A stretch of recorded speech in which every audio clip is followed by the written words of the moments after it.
songwriter for the 1960s group The Doors, James Douglas Morrison, once said, "Whoever controls the media controls the mind."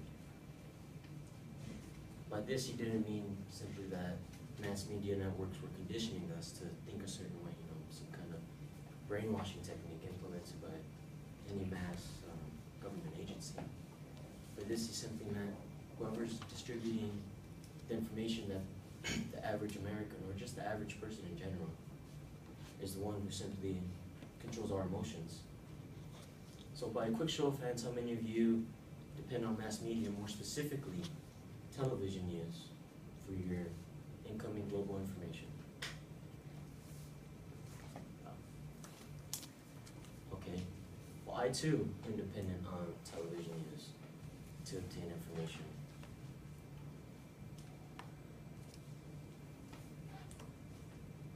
Mass media, more specifically television networks, are biased and present skewed perceptions of reality, more specifically news, to a vast majority of the American people to present an idea. Before I begin, first, I'm going to discuss what I feel is the biggest problem with mass media networks. Then, I will talk about what some of the major causes are, which lead up to this. And lastly, I'm going to discuss a not-so-new solution that is still relevant in today's times.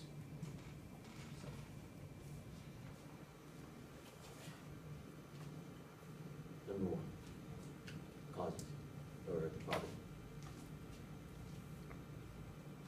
On July 3rd, 2014, the website boundless.com stated that the most commonly discussed forms of bias occur when the media supports or attacks a particular political party, candidate, or ideology.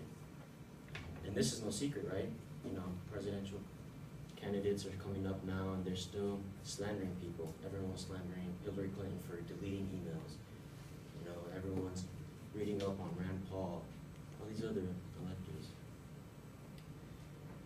On January 27, 2012, New York Magazine reporter John Hillman stated that no person with eyes in his head in 2008 could have failed to see the way that soft coverage helped propel Obama into the Democratic nomination and then into the White House. And this also was commonly seen.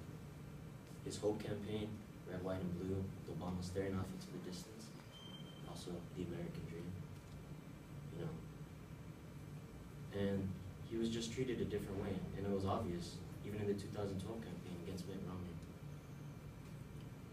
And they do this so that we feel justified in believing that we, the American people, have a service, and that is to propel hope.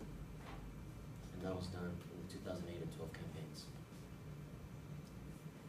So I just discussed one of the problems, which are biases. Next, I'm going to discuss causes.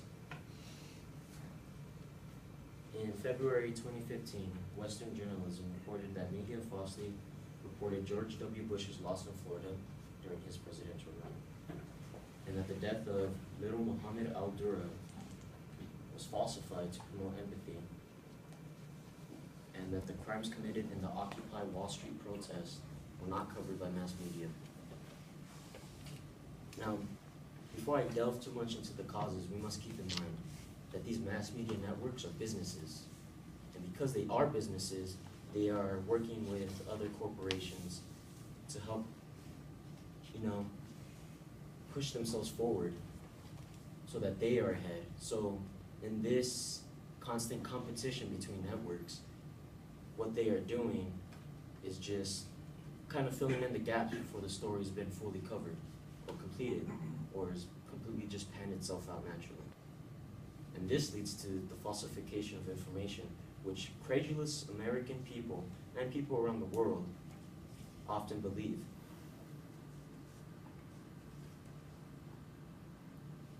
The media is influenced by business concentration and market segmentation.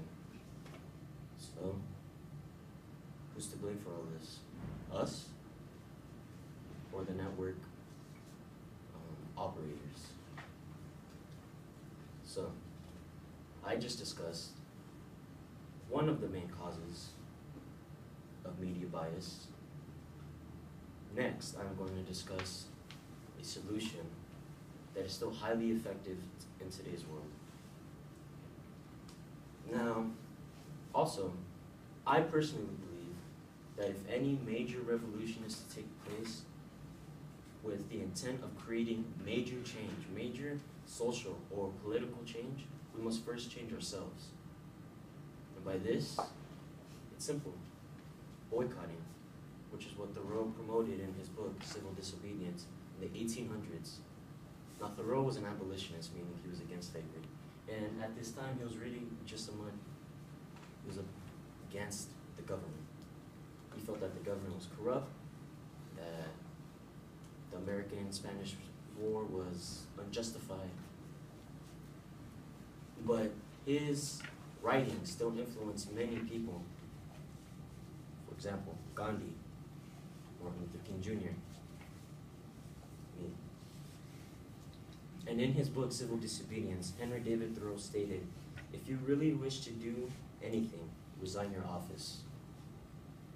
When the subject has refused allegiance and the officer has resigned his office, then the revolution is accomplished. But even suppose blood should shed, is there not some sort of bloodshed when conscience is wounded?" Now, obviously he wasn't talking about television networks and ratings, but you must hurt them where it hurts most, their conscience, their ego. And if they themselves are doubting, internally, then eventually they will corrupt and they will fall at the hands of the protesters, the revolutionaries. So, now that I just discussed the solution for attacking biases in mainstream media, I first discuss what I feel is the biggest problem in mainstream media today. I then discussed some of the causes, and lastly, the solution, the Thoreau theory. And to kind of wrap it all up, when James Douglas Morrison said, "Whoever controls the media controls the mind," we should all just open our minds for what they truly are and see the world for what it is. Thank you.